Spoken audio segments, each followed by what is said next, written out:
I view things as I got time. I got time to be able to grow and mature, and be able to understand the ins and outs of the defenses and be able to get the good insight from the vets in the room. So I look at it as, a plus. And whenever, it's time for me to play. Shedeur Sanders rolled into Browns camp and instantly made the whole practice feel like a recess pickup game. NFL vets suddenly looked like they'd forgotten the playbook and were just trying to keep up. With that being said, I see some balls coming out of Shedeur Sanders at that camp, and I'm like, kind of looks like a guy. Yeah, I'm reading. He can sling it. Read the team. I see him, some of the veterans, how they talk to him, mic'd up, see what he's doing in the community. Yep. Talking about Njoku there? Njoku, Mike Nebb. Yeah, once you see, different little interactions and things like that, I know he has the talent. We'll see. It'll be a competition that usually brings the best out of guys, especially young guys. So I'm interested to see how that quarterback situation. Right after Shedeur Sanders tightened his cleats and the Browns settled in for what they figured was a routine camp day, the whole vibe tilted sideways. No blazing comet, no UFO touching down at midfield, just a swagger-charged quarterback striding in like he'd crashed the wrong league and thought, yeah, I'll stick around and run this show. The Browns had no clue what storm was rolling in. You'd expect an NFL team to do a quick scout, maybe pull up a highlight reel or two, but nope. They greeted Shedeur with a shrug, only to watch him seize the field on snap one and run the whole operation like a seasoned pro. First and foremost, he's been the best quarterback in camp. Now look, Joe Flacco ain't had many opportunities. There was a whole day I saw he didn't throw the ball at all. Here's my theory on the situation. They already know who's starting in the number 2 is. They already know. Joe Flacco and Shedeur Sanders is already locked up. You're missing the boat, people. You're missing the boat. Your boy, Kenny Pickett and Dylan Gabriel, they're fighting. Shedeur didn't merely clock in, he hijacked the session. One moment he's loosening his arm, the next he's roasting veteran QBs like faded names on busted draft boards. Defensive coordinators everywhere had the same gut punch reaction. His pocket poise? Straight disrespectful. His timing? Psychic. And every pass left his hand like it was laser guided to its mark. While Shedeur Sanders was slicing up routes, the Browns secondary looked less like an NFL backfield and more like a gaggle of dads sprinting through a Saturday fun run. Big on enthusiasm, short on closing speed. Coaches fought the urge to slam the emergency horn. Players traded wide-eyed, "Are we serious?" stares, and someone even double-checked that a hidden camera crew wasn't about to pop out of the tunnel. But nope, this was pure Shedeur. Half cold-blooded surgeon, half highlight factory. He wasn't dropping a casual "I'm here," he was crafting a masterclass. From the first rep, the tempo changed. Shedeur Sanders accepted the snap with steady footwork, diagnosed the Browns' single high shell, and delivered a tight window seam route that forced the free safety to recover late. Throughout the period, he manipulated leverage with quick shoulder fakes, moved through full field progressions, and released on time from a balanced base, consistently putting the ball on his receiver's upfield shoulder. Cleveland's coverage struggled on multiple fronts. Safeties hesitated between deep half responsibilities and underneath support, creating voids at 15 to 20 yards. Cornerbacks and off-man were caught in trail position when Sanders used rhythm throws on 3-step drops, while those who tried press technique had their inside hand neutralized by his receivers' outside releases. Linebackers widened to match shallow crossers, leaving the middle hook unguarded for pivot routes and option digs. One corner attempted a line of scrimmage jam. Sanders immediately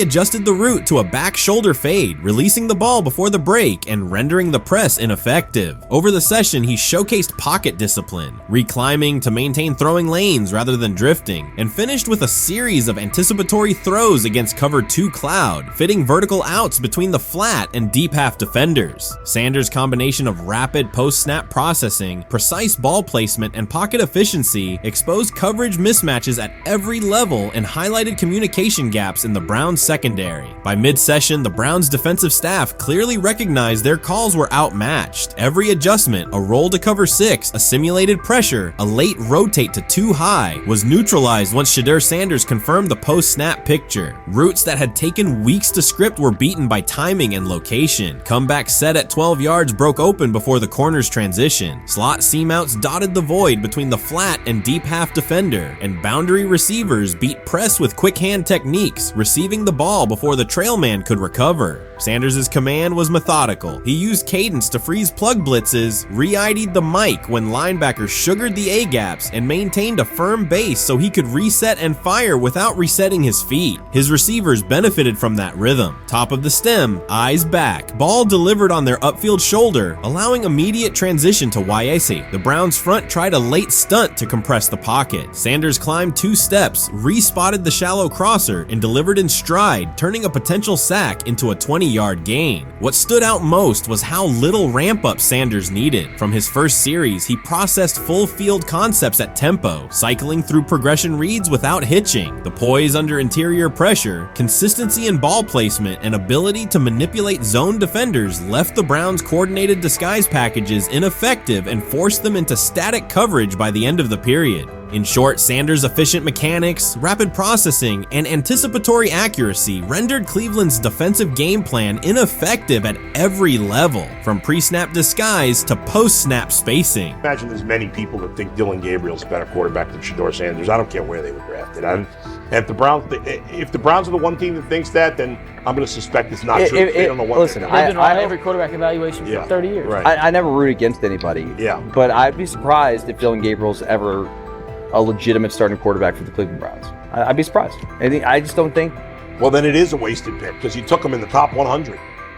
Yeah, but potentially. Yeah. May get away with it because of Shedeur. An edge rusher chirped at Shedeur Sanders between snaps, hoping to shake his rhythm. On the very next play, Sanders answered with a 30-yard laser, a deep dig from the boundary side that split the single high safety and the trailing corner. He hit the top of a 5-step drop, kept a firm base, and delivered on time to the receiver's outside shoulder, turning what should have been a routine rep into a sudden change explosive. From that moment on, every coverage wrinkle the Browns tried, rotating from cover 3 to quarter half, flashing a Tampa 2 shell, mugging both A-gaps, was met with a precise counter. When corners pressed, Sanders adjusted the route to a back shoulder fade. When safeties widened, he checked to a glance post. When linebackers bailed, he found the running back on a delayed option out of the backfield. Even late simulated pressures couldn't move him off his spot. He simply climbed, reset his feet, and fired. As Cleveland's defenders rotated through checks, Sanders manipulated them with cadence and eye discipline. He froze weak side safeties long enough to create intermediate windows, then feathered the ball into those lanes before help could arrive. When the Browns finally dropped 7 and matched every route, Sanders tucked the ball and converted 2 separate 3rd and 6 situations on the ground, reminding everyone that his mobility is as calculated as his arm. By the end of the session, the defensive coordinator's call sheet looked obsolete. Sanders had neutralized blitz looks, exposed spacing issues in zone, and forced the unit into static base coverage just to survive the period. It wasn't a camp drill anymore. It was a clinic on timing, processing speed, and controlled aggression, delivered snap after snap by a quarterback who never needed a warm-up lap to own the field. They never planned on taking him. The problem is, like Ocho Cinco said, you got somebody that has endeared himself to the locker room. And guess what? The difference between him and Tim Tebow, the biggest one, is he can play. He can throw the ball. Tim Tebow running around being an H-back. He can throw the ball. And he's done everything he needs to do. He ain't saying nothing. He ain't rocking the boat. He ain't mad about the reps. He ain't mad about none of that. All the people out there want to see is this, like Tyler said earlier. We want to see what he can do with Jerry Jeudy. That's it. I want to see what he can do with David Njoku. I want to see him with Junkins. I want to see him with the first running backs. If you are cooking, if you are beating down the doors with the 3s and 4s, guess what? You deserve more. From the first team period on, Cleveland's secondary looked a step slow. A deep third safety hesitated on a post-snap rotation, leaving Shedeur Sanders free to climb the pocket and fire a 22-yard out that arrived before the defender could plant and drive. The supporting cast around him, players fighting for roster spots, not Pro Bowl invites, benefited from his command. Sanders used tempo to control the defensive front, altered protections at the line, and located throwing lanes so quickly that one receiver didn't register the catch until he crossed the goal line. As the Browns tried new personnel groups, coverage busts multiplied. Starters slipped out for hamstring stretches while rookies rotated in, only to find the ball arriving on their blind side before they'd completed a midpoint squeeze. On a later 3rd and long, Cleveland finally closed the interior rush lanes, compressing the pocket with 3 defenders. Sanders pivoted through the traffic, stepped into a narrow escape window, and, without resetting his shoulders, whipped a no-look pass to the boundary curl for a fresh set of downs. The throw turned a potential sack into an explosive play and left the coaching staff scrambling for answers. The people who are fascinated by Shedeur for whatever reason, whether it's his play, I guess, last year was kind of fun. If you're just like a guy who grew up like loving Deion Sanders and passed that love on down to your kids, I can see why you're like that. The one thing I will give them is you're looking at this quarterback room. If you're a fan of Shedeur and say, why can't he go beat Dylan Gabriel or Joe Flacco or Kenny Pickett? So I do understand that part of it, right? Because why not? Why couldn't he be the Brown starter in October or November? That looks like a quarterback room where everyone will get a chance to start. While much of the NFL community attended the ESPYs in Los Angeles, Shedeur Sanders spent the day in Cleveland with families recovering from a residential explosion. He did not seek cameras or a red carpet appearance. He chose to be present in a neighborhood working through loss. Weeks earlier, an explosion at the Rainbow Terrace Apartments in the Garden Valley neighborhood displaced more than 100 residents. Local officials reported that 42 families were left without housing. A father suffered burns over most of his body and remained in a coma. His 2 young children were hospitalized in critical condition. The damage extended beyond structures. Families lost possessions, stability, and routine. Cleveland City Council member Richard A. Starr described the moment as a family fighting for its future. Outside of local reporting, national attention was limited. Sanders decided to go to the site, meet residents, and help organize a day focused on relief and connection. The decision drew questions almost immediately. Some asked why he was not at the ESPYs, others questioned his motives. Sanders did not respond with counter-arguments. He explained simply that he felt an obligation to be present and that he would act on that conviction. This was not a team-scheduled appearance. He promoted the gathering himself, arrived without ceremony, and spent the day with residents. His approach emphasized listening, participation, and time. The event, which he called the Garden Valley Fun Fest, brought a large turnout over several hours. The purpose was straightforward: create space for families to reconnect and for children to play, even as recovery work continued. Sanders threw passes with kids on the blacktop, joined in games, and spoke with parents and grandparents about what they were facing next. He moved through the apartment complex and common areas with minimal staff support. Browns defensive lineman Michael Hall Jr. attended and interacted with residents as well. There were no speeches or staged moments. The focus remained on residents and their needs. Questions about visibility persisted as photos and short clips circulated online. Some criticism framed the visit as a substitute for a higher profile appearance in Los Angeles. Sanders kept to the same message. The priority was to support a neighborhood coping with displacement and uncertainty. He did not present the choice as a protest of any event. He presented it as the correct use of his day. When local media asked about his intent, Sanders said his goal was to provide families with a day of enjoyment and a reminder of community. He added that financial support can help, but that showing up in person also matters. Standing with people, listening to them directly, and offering time. The statement matched the structure of the day. He stayed on site, remained accessible, and left the focus on residents rather than on himself. The timeline mattered to him as training camp approached. Sanders did not connect the visit to his role on the depth chart or his draft position. He kept references to football confined to preparation, learning the playbook, protections, cadence, and timing, seeking guidance from veterans, including Joe Flacco, and staying ready for opportunities when they come. He has repeated that he has time to grow and intends to use it to learn the system and earn trust. The visit did not alter those priorities. He returned to his regular schedule the next day. Since arriving in Cleveland, Sanders has treated community work as part of his responsibilities. Before his jersey went on sale, he visited schools, including John Marshall High School, speaking with students about goals, accountability, and effort. He set public objectives confidently, such as long-term aspirations for the franchise, but paired them with routine work in the building, meetings install, film, and on-field reps. The day at Rainbow Terrace fit that pattern. Identify a need, show up, contribute, and avoid unnecessary attention. For residents, the FunFest provided a brief reprieve from ongoing challenges: housing transitions, school logistics, medical appointments, and the paperwork that follows an emergency. For teammates and staff who observed, it was an example of a rookie investing time locally without seeking a headline. For Sanders, it reinforced how he plans to operate in Cleveland: be consistent, be present, and let action speak. The setting at Rainbow Terrace underscored the scale of recovery ahead. Families described the first weeks after the explosion: nights in temporary housing, efforts to replace clothing and essentials, coordination with agencies and community groups. Sanders moved from group to group, speaking with parents about their immediate needs, greeting elders who came to watch the activities, and encouraging kids who wanted to throw a football, run races, or take a photo. He kept the schedule flexible so residents could arrive and leave as they were able. Community partners and volunteers handled tables for supplies, simple games, and refreshments. There were no sponsor banners or organizational pitches. Residents organized as they usually do, checking on neighbors, guiding children, and sharing updates. Sanders' role was clear: participate, make time, and listen. The presence of a recognizable player brought energy, but the purpose remained practical: create a normal afternoon in a place that had not felt normal since the blast. Online reaction covered the full range of opinion. Some posts praised the decision and the event's tone. Others questioned why a rookie would skip a high-visibility awards show.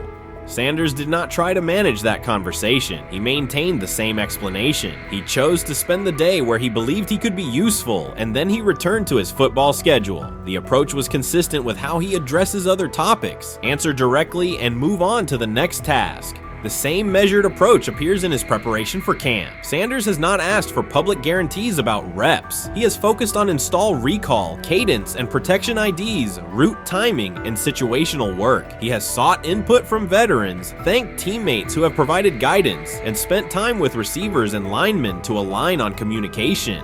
Coaches have emphasized that the quarterback competition is a process, and Sanders has accepted that framework. His emphasis remains on readiness. None of this overshadows the experience and resumes of other players on the roster. It does provide a clearer picture of how Sanders operates as a professional. He separates off-field actions from promotional efforts. He keeps football preparation focused on what he can control. He communicates with teammates across position groups so that timing and expectations are shared. He does not try to steer attention in his favor. He tries to make steady progress. The day in Garden Valley was one example. He arrived without a speech, stayed for hours, and left without an announcement. He did not ask for recognition. He offered time. Residents responded in kind. Kids lined up for catches and races. Parents and grandparents asked about camp and wished him well, and neighbors coordinated rides and schedules around the event. The atmosphere felt like a neighborhood gathering, not a media production. Local leaders who were present or who spoke later emphasized that recovery will take months. Families will continue to navigate housing, healthcare, and daily logistics. Events like the Fun Fest do not resolve those issues, but they help sustain community connections and morale. Sanders' contribution was to create a space for that to happen and to treat the day with the same seriousness he applies to practice, plan, execute, and keep the focus where it belongs. As the preseason approaches, Sanders will continue to compete for opportunities on the field. He has said he will be prepared when called upon, and that he understands the importance of mastering details before focusing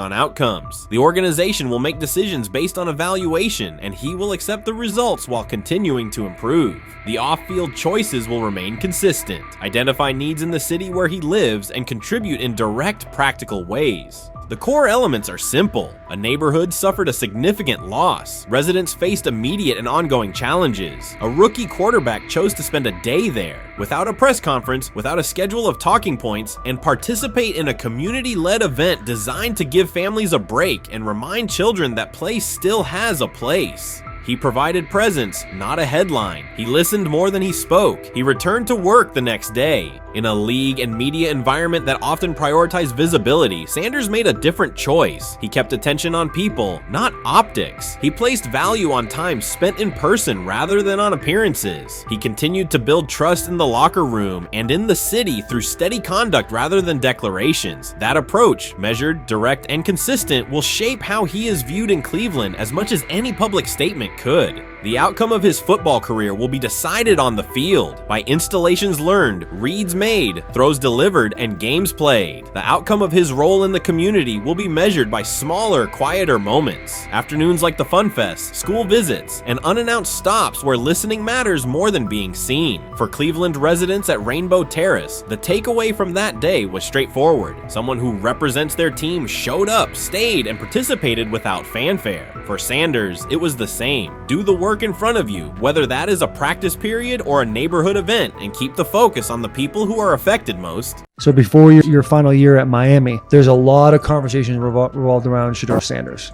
Obviously, I'm assuming you guys have a great relationship. Some of the clips you've seen and stuff like that. What is it like for you to have like this rivalry with Shedeur? I don't have a rivalry with him. That's my boy. So at the end of the day, this whole process, we thought me and him were going to be 1 and 2 the whole time. Whether he's 1, I'm 2. Whether I'm 1, he's 2. And so that's just always been, our mindset. It didn't go that way. I thought he was one of the better quarterbacks in the draft as well, even throughout college. A lot of stuff out there on him ain't really, the truth, just because they spin it different ways. Like they spin stuff about me different ways. But I mean, when he gets his chance, become a starter, I know he's gonna make the most of it. And I'm ready to get back to work with him, after the season, talk some more stuff to him. Cam Ward directly challenged the uneven standards applied to Shedeur Sanders, calling them inconsistent and unfair. By insisting that performance, not politics, guide evaluation, he shifted the discussion from one player to a league-wide problem. Sanders' treatment now serves as a test of how the NFL supports and evaluates emerging quarterbacks. I feel a special relationship with him, especially me. First getting to know him 5 years ago when I started working with him. But it did surprise me because he's a good quarterback. It doesn't give a lot of credit that he deserves. Especially the plays that he made in Colorado. A lot of quarterbacks in the country are making those plays. And so when he gets this opportunity, I'm pretty sure having soon today that he'll make sure he'll make plays on the field. Cam Ward's public challenge to the treatment of Shedeur Sanders brought the issue into clear view. For months, discussion around Sanders has centered on his profile, major compensation, a prominent Nike deal, and the expectation to stabilize a struggling franchise. Rather than a standard evaluation of a top prospect, he has faced sustained skepticism from analysts, fans, and league voices. Ward's comments underscored that the standards being applied to Sanders diverge from those used with other rookies. By stating it directly, he did more than support another quarterback. He identified a broader problem in how the league responds to young players with significant visibility. The takeaway is direct. Assessments should reflect on-field performance and development, not external narratives. A generational talent. I'm gonna prove him right. I'm gonna prove him right. Don't worry. Oh my God. An article came out today. I'm generational. So I guess it's article versus article. I like that you think that, man. But we all know the truth. What? Trav gonna be first? You generational, I'm legendary. That's cool. We can be legendary. Legendary, get their ass. We'll start doing it like 5 minutes. Shedeur Sanders entered the league with more than a playbook. He brought a public brand, a family legacy, and expectations unusual for a first-year quarterback. Before his first regular season throw, he was already positioned at the center of attention. Rather than assess him on that reality and his on-field ability, many voices reduced him to marketing, treating visibility as proof of hype instead of performance. Cam Ward pushed back on that framing. His point was simple: judge Sanders by the same criteria applied to other rookies. With Sanders' resume, production, leadership, and composure, most first-year quarterbacks would be discussed as long-term cornerstones. The evaluation should be consistent, focused on development and results, not perception. This is the process with Shedeur, who I know is a buddy of yours, and how do you think both of you guys will end up doing in the league? I think we'll both end up being one of the best quarterbacks in the league. I just think the work that me and him are willing to put in, the relationship we have to constantly compete each and every day, to better our craft, for ourselves. I just think it's gonna end up paying off for us in the long run. Do you guys kid each other about who's going first, and how much does that matter to you? Yeah, we play around, we joke around with it. It really don't mean nothing. The draft pick will never mean anything. At the end of the day, you got to show whether you can prove each and every Sunday. You can't just do it 1 year. Disrespect shows up in two patterns. First, Shedeur Sanders is repeatedly framed through his father, Deion Sanders, as if lineage erases his own work. Discussion drifts to pedigree instead of what the film shows. Second, his visibility is treated with suspicion. His audience reach, partnerships, and ability to lift ratings are labeled hype rather than recognized as value. Instead of acknowledging that he drives demand and expands the stage for his team, critics call it an unfair edge. The result is a skewed evaluation. Star power is held against him while on-field production gets pushed aside. The standard should be consistent. Assess the tape and the development, not the last name or the attention it brings. Well, Ward were microfacts. Cam Ward's remarks went beyond defending Shedeur Sanders. They confronted how the league manages star power. The reality is simple. The NFL markets visibility, but resists it when a player doesn't follow the expected script. Rookies are supposed to be quiet, deferential, and grateful for limited leverage. Sanders arrived with leverage, brand reach, major endorsements, and confidence. And that presence was recast as entitlement. Instead of treating those factors as earned advantages, much of the commentary used them to diminish him. Ward called out that contradiction. The same influence the league sells to audiences is criticized when a young player exercises it. His point is a standards problem, not a personality dispute. Evaluate Sanders on his preparation, leadership, and results. Don't penalize him for having a platform or for using the leverage that the modern NFL itself helps create. Now it sounds like the Cleveland Browns are going to all but imprison Shedeur Sanders in the football sense of a very talented rookie quarterback who obviously needs reps, needs an opportunity, and who now, barring some miraculous luck, will not get the opportunity to play in a single real game. I'm sure many around the NFL are celebrating as we speak. They are chuckling about this. Many in the NFL wanted to teach Shedeur and his daddy. Cleveland became the center of the conversation. With Shedeur Sanders attached to a major Nike partnership, the expectation was straightforward. He should be given real game reps.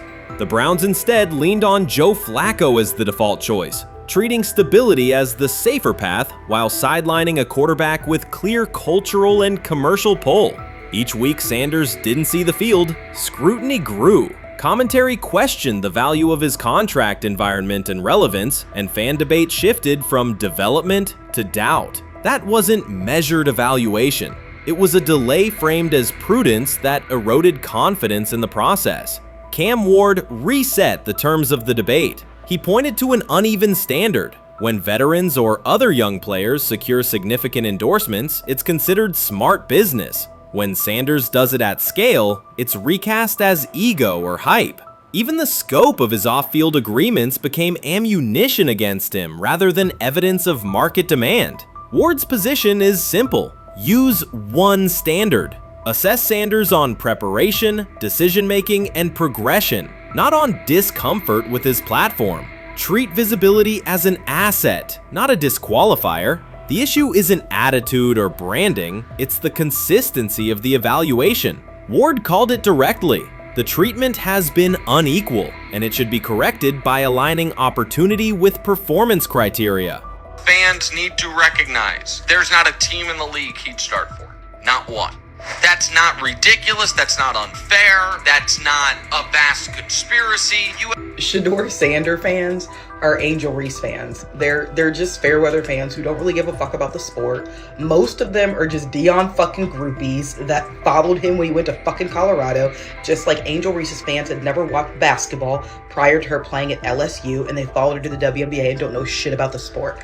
That's it. Now Deion fucking groupies are running around acting like, oh, this is payback to his dad. The timing is pivotal. Shedeur Sanders isn't trying to blend into the league's background. He's shaping the agenda. He drives debate segments, fuels short-form highlights, and moves merchandise at a pace most rookies never approach. By the metrics that define modern attention, he is the draw. Yet, a segment of observers continues to undercut him, not because of shortcomings on tape, but because of discomfort with how prominent he already is. Cam Ward put words to what many could see. Coverage around Sanders has been filtered through reaction to his visibility, rather than a clear read of his performance and growth. The market has already weighed in. Demand is real, not manufactured. Nike's record-level rookie endorsement aligned with that reality, signaling long-term value and cultural reach. This exposes a core contradiction. The NFL depends on star power to sell tickets, fill stadiums, and boost ratings, but it resists stars who set terms on their own. Visibility is celebrated until a player exercises it. The fix is straightforward. Apply one standard. Evaluate Sanders on preparation, decision-making, and results, and treat his platform as the asset it is. If the league benefits from his presence, its evaluation practices should reflect that same became reality, consistently and without penalty for scale.